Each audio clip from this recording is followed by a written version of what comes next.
Buen día, mi nombre es Daira Gema Guevara Hernández, soy del grupo 3.1 de la licenciatura de Fisioterapia en la Facultad de Enfermería de la Universidad Autónoma de Querétaro. Y hoy les voy a hablar acerca de una enfermedad que se llama leucemia linfocítica aguda. Para entender bien lo que es la leucemia linfocítica o linfoblástica aguda, tenemos que tener un contexto en el cual vamos a definir en general las leucemias. Las leucemias son un conjunto de diversas enfermedades que se caracterizan por un crecimiento desordenado de las células inmaduras de la médula ósea. Por aquí voy a presentar una imagen que justamente en la parte de arriba donde está el color amarillo, ahí están las células que se producen justamente en la médula ósea. Entonces, en estos grupos de células se origina un clon que pierde ese mecanismo regulador de duplicación celular debido a los cambios genéticos de esa célula. Y entonces, debido a estos cambios, hacen que exista una sobreproducción de células hemáticas inmaduras e ineficientes. Existen diversos tipos de leucemias. Nosotros vamos a hablar exactamente de la leucemia linfoblástica o linfocítica aguda.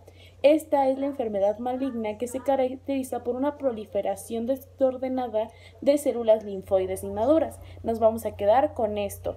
Esto es lo que sucede. Invaden, o sea, al momento en el que existe esta proliferación de las células inmaduras, estas células invaden la médula ósea y bloquean la hematopoiesis normal.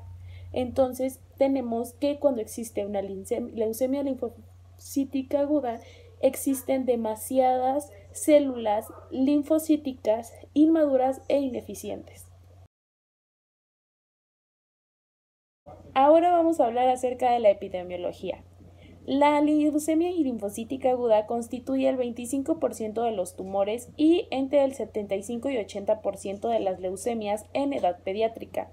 Esta tiene una incidencia de entre 4 a 5 personas por 100.000 habitantes entre los 2 y los 4 años de edad. Disminuye durante la infancia tardía, la adolescencia y adultos jóvenes, para hacer un pequeño pico después de los 50 años. En estos, una de cada 100.000 habitantes presentan leucemia linfocítica aguda y cabe destacar que esta enfermedad predomina en el sexo masculino. Existen diferentes bibliografías donde indican que la etiología es desconocida. Sin embargo, al ponernos a investigar un poquito más, hay diversos autores que llegan a la conclusión o a la teoría de que los factores genéticos están teniendo un papel cada vez más importante en la etiología de las leucemias agudas en general. Esto porque existe una estrecha asociación entre la leucemia linfocítica aguda y algunas traslocaciones cromosómicas como las que podemos ver en esta foto. De igual manera, determinadas enfermedades genéticas causan la incidencia de las leucemias agudas, como el síndrome de Down, los neurofibromastosis, entre otros síndromes. Entre los factores ambientales que puedan facilitar este desarrollo de la leucemia destacan la exposición en radiaciones ionizantes. Existen diferentes factores de riesgos asociados con la leucemia linfocítica aguda.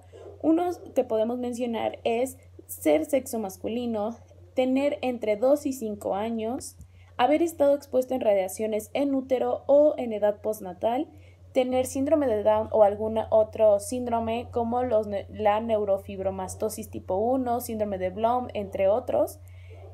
Y algunas que son como sugestivas, pero que aún se toman en cuenta como factores de riesgo es macrosomía al nacer, historia de pérdidas fetales, el tabaquismo materno, la exposición ocupacional, infecciones postnatales, la dieta, el uso de diversos fármacos y el déficit de vitamina K en el recién nacido.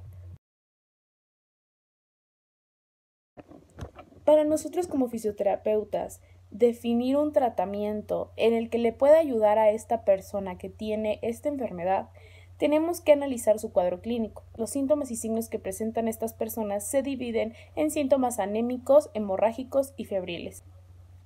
Aquí podemos ver resumidos cuáles son los síntomas y signos más comunes y en cuánta población se ha encontrado. Como podemos notar, uno de los síntomas que más del 40% de las personas tienen son las mialgias y las artralgias, de igual manera el dolor en huesos largos. Sin embargo, al momento de analizar esto, podemos observar que es aquí donde nosotros como fisioterapeutas podemos actuar. ¿Cómo lo podemos hacer? Esto es algo muy difícil porque tiene que estar acompañado de un tratamiento farmacológico el cual nosotros no estamos autorizados para dar. Sin embargo, podemos actuar de diferentes maneras. Las principales maneras en las que podemos actuar sería con ejercicio terapéutico, ya sea terapia manual, estiramientos y ejercicio resistido como tal. Otra de las maneras en donde podemos intervenir es por medio de agentes físicos. Esto tenemos que tener muchísima precaución porque estamos hablando y estamos tratando con una enfermedad cancerígena. Entonces, tenemos que tener mucha precaución con qué agente físico vamos a trabajar. Para dolores de músculo, hueso incluso, hasta artralgias, podemos ocupar la termoterapia, ya sean parafrinas, ya sean compresas o el mismo ultrasonido que es termoterapia profunda. De igual manera podemos utilizar electroterapia como TENS que nos ayudan, la vía endorfínica nos ayuda a mitigar el dolor. Hay muchas opciones, solamente que sí hay que tener muchísima precaución y muchísimo cuidado con lo que vamos a ocupar. El tratamiento farmacológico es muy amplio. Se divide en inducción, intensificación o consolidación y mantenimiento, como podemos ver en esta tabla. En la inducción es donde se aplica la quimioterapia como tal, porque el objetivo de esta fase es erradicar más del 99% de las células leucémicas iniciales y restaurar una hematopoiesis normal y un buen estado de salud. Aquí, aparte de la quimioterapia, es ayudado por diversos fármacos. En la intensificación, que es en sí la consolidación, el objetivo de esta fase es erradicar las células leucémicas residuales que han sido recientes al tratamiento de inducción, contribuyendo con ello a disminuir el riesgo de recaída a la misma enfermedad. Por último, tenemos la fase de mantenimiento. Los pacientes con leucemia linfocítica aguda requieren tratamientos de mantenimiento muy prolongados. Los tratamientos de mantenimiento se mantienen al menos durante 2 años con reevaluaciones frecuentes para la detección de recaídas. En la etapa de inducción, aparte de la quimioterapia, es necesario acompañarla de diferentes medicamentos. Uno de esos medicamentos es el imatinib. Este medicamento se clasifica como inhibidor de la señal de transducción e inhibidor de la proteína tirosina quinasa. ¿Cuál es su mecanismo de acción? Este inhibe selectivamente la proliferación e induce a la apoptosis en líneas celulares, así como a las células leucémicas nuevas, tanto de la leucemia amiloide y de la leucemia linfocítica aguda. Los efectos adversos de este medicamento son los siguientes: recuento bajo de células sanguíneas. Sus niveles tanto de glóbulos blancos como rojos y plaquetas pueden disminuir temporalmente. Esto conlleva a que puedan correr el riesgo de padecer una infección anémica y o hemorragias. Otra de sus efectos adversos que se presentan son náuseas y vómitos, edemas, calambres musculares y dolor óseo, diarrea, hemorragia, erupción cutánea y hasta fiebre. Las contradicciones que tiene este medicamento es simplemente la hipersensibilidad a él, pero tenemos que tener precauciones en diferentes situaciones, como lo es el embarazo, la lactancia, evitarlo en la lactancia. Este medicamento puede afectar en la capacidad de conducir y puede producir reacciones de fotosensibilidad. Sin más por el momento me despido dándoles muchas gracias y aquí dejándoles mis fuentes de consulta.